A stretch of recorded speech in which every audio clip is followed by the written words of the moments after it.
अत्यंत कमी वेळामध्ये भूमिका मांडायची आणि ते फार अवघड असते.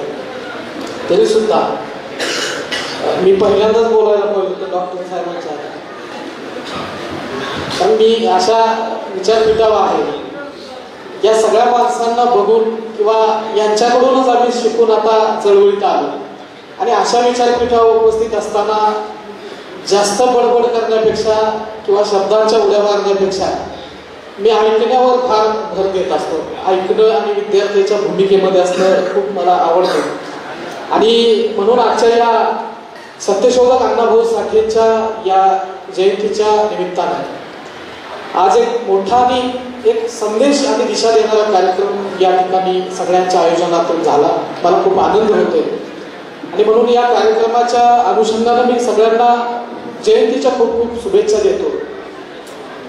वास्तविक या ठिकाणी आज शाहिरी लोककला संमेलन भरवलं जाते आणि ताईंची आणि शीतलताईंची सचिनदादांची नेहमीच वेगळी भूमिका असते. सातत्यानं वेगळं काहीतरी मांडत असतात आणि ताई ज्यावेळेला तुम्ही दोघं नवरा बायको हे सगळं ज्यावेळेला सादर करत असतात त्यावेळेला अंगावर आमच्या झरझर काटे यायला वेगळं हे सगळं आहे आणि या सगळ्या गोष्टीची गरज या निमित्तानं सगळ्या महाराष्ट्राच्या देशाच्या हितासाठी आहे असं मला निश्चित वाटतं.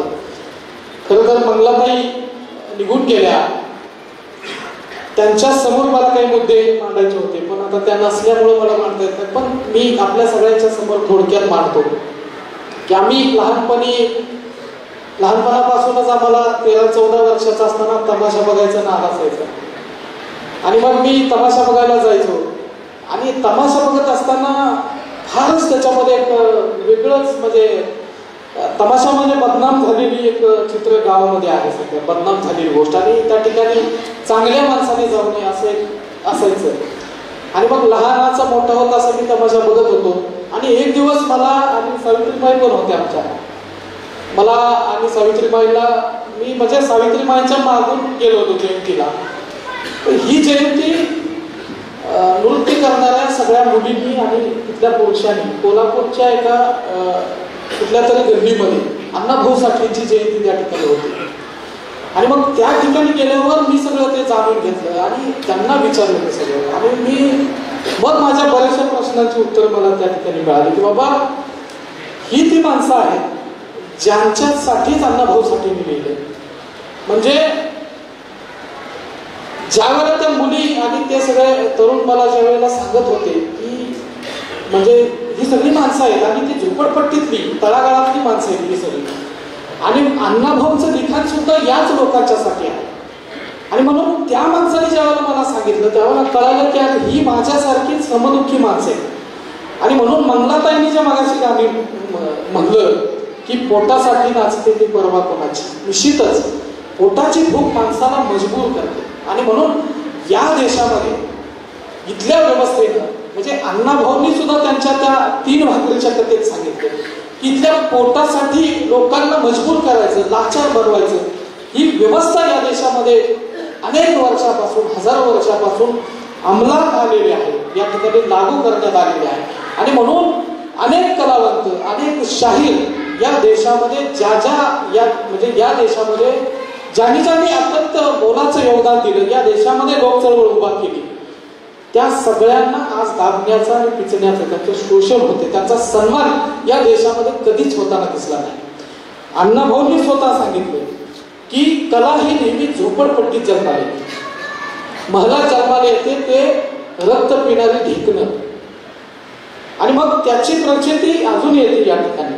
ज्यावेळेला आमची शीतलताई उभा राहते त्यावेळेला कसली शाहिरी आहे काय आहे म्हणजे माणूस हा पेटूनच उठला पाहिजे, त्यांना बंडच केला पाहिजे आणि आम्हाला दाखवलं जातात ते सगळे सिनेमा, ती गाणी आणि या इथल्या एक गोष्ट लक्षात परत घेतला पाहिजे कसली भयंकर विषमता आहे की लोकांच्या मध्ये जाऊन लोकांची जागृती करणं आणि लोकांना सत्य आणि असत्यातला फरक समजावून सांगणारे एका बाजूचे लोकशाहीर, हे शाहीर सगळे, हे कलावंत सगळे आणि एका बाजूला या देशाची कला सगळी सिस्टीम काही मोजक्या कलाकारांच्या अवतीभोवती ज्यांना आम्ही कधीच जवळून बघत नाही ज्यांना आम्ही कधी जवळून पाहिलेलं सुद्धा नाही, ज्यांना आम्ही फक्त टीव्ही मध्ये पाहतो, यांचं कौतुक मात्र या देशामध्ये प्रचंड मोठ्या पद्धतीचं होतं. पण जे खऱ्या अर्थानं म्हणजे अण्णाभाऊंच्या काळामध्ये सुद्धा त्यावेळेला मला वाटतं की चळवळी जर निर्माण होत असतील तर त्या फक्त शाहिरांच्यामुळे चळवळी निर्माण होत होत्या आणि शाहीर भूमिका मांडायचे, लोकांना शहाणं करायचे आणि इथल्या विषमतेच्या, अन्यायाच्या, जातीयतेच्या, धर्मांतेच्या विरोधामध्ये या सगळ्या कलाकारांनी, शाहिरांनीच त्या काळच्या चळवळी उभा केल्या. पण आजच्या चळवळी ह्या शाहिरांना दाबल्यामुळं, शाहिरांना उचित सन्मान न मिळाल्यामुळं या चळवळी संपुष्टात आल्याचं एक चित्र निर्माण झाले. पण ताई आणि सचिन दादा आणि सन्माननीय डॉक्टर भारत पाटणकर सर आणि यांच्या सगळ्या टीम आणि आमचे सन्माननीय काका यांची खूप वेगळी भूमिका, सातत्यानं राजकारणाच्या पलीकडची भूमिका असते की माणसाच्या मनातलं, माणसातलं माणूस पण जागा करण्याची भूमिका या निमित्तानं या ठिकाणी होते.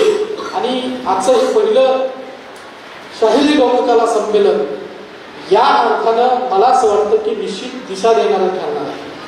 मला खूप कमी वेळ दिलेला आहे, पण मला जे मांडायचं होतं ते मी मानलेलं आहे आणि त्याच्यामुळं मी निश्चित सगळ्यांचं मनापासून धन्यवाद देतो. आणि दुसरं साहित्य संमेलन हे व्यापक आणि मोठं होईल असा प्रयत्न आपण सगळे मिळून आपण करूया. आणि या निमित्तानं अण्णाभाऊंच्या या जन्मभूमीतून एक नवा इतिहास महाराष्ट्राच्या समोर मांडण्याचा प्रयत्न, माझी भूमिका डॉक्टर साहेब हीच असते. म्हणजे मागाशी तुम्ही मला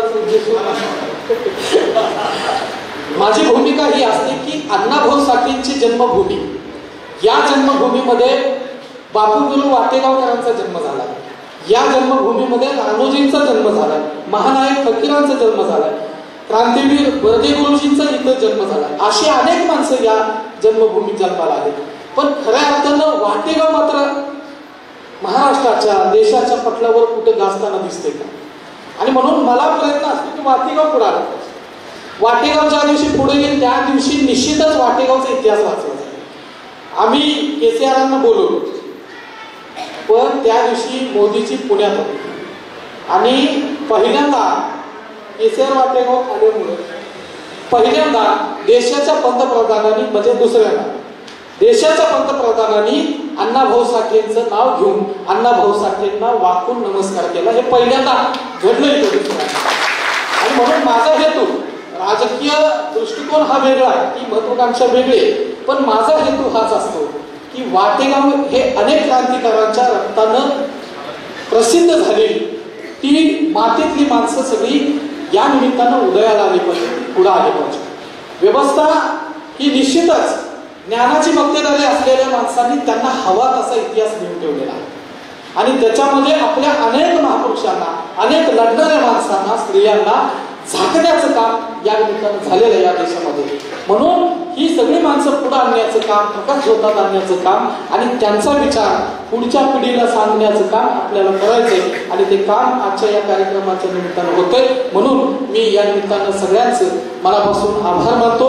विशेष आभार मी ताईंचं आणि सचिन दादांचं मानतो आणि सगळ्याच आयोजकांचं. आजच्या या विचारपीठावर सगळ्यात दिग्गज आणि प्रचंड बुद्धिमान असलेली माणसं या निमित्तानं उपस्थित आहेत, ज्यामध्ये प्रामुख्याने आम्हाला ज्यांच्या म्हणजे मला बोटाला धरून चळवळ समाजातल्या सगळ्या प्रामाणिक आणि ज्येष्ठ नेते, आमच्या अण्णाभाऊंचे भाऊ शंकर भाऊंचे जवळचे मित्र अंकल सोनवणे या निमित्तानं या ठिकाणी, म्हणजे इतकं वय झाले पण अजूनही आम्हाला दिशा देण्याचं काम ते करतात. ज्यांच्यावर PhD केली असे माननीय बाबूरावजी गुरव सर या निमित्तानं उपस्थित आहेत. सगळीच चांगली माणसं आजच्या या मला या ठिकाणी. आणि म्हणून मी 2 कार्यक्रम कॅन्सल करून इथं आलो, लातूरचे 2 कार्यक्रम कॅन्सल करून मी इथं आलो, कारण माझ्या जन्मभूमीमध्ये ही सगळी माणसं येतात. ज्या माणसांना बघून मी शिकलोय, वाढलोय, ती माणसं येत असताना मी अनुपस्थित राहणं हे माझ्यासाठी अत्यंत चुकीचं आहे. म्हणून मी या प्रसंगी थांबतो. आमच्या अण्णाभाऊच्या सुनबाई, आमच्या माई सावित्रीबाई साठे सुद्धा या निमित्तानं उपस्थित आहेत. सगळीच माणसं, आयोजक सगळे, योगेचे साठे, जनार्दन साठे, सगळी माणसं आहेत. सगळ्यांची नावं न घेता, तुमचा वेळ न घेता, मला नावं माहिती नव्हतं सर, म्हणजे त्यामुळं मी सगळ्यांचा जास्त वेळ न घेता या कार्यक्रमाला पुढे घेऊन जाण्यासाठी मी या ठिकाणी थांबतो. धन्यवाद. जय भीम. अक्षय यांना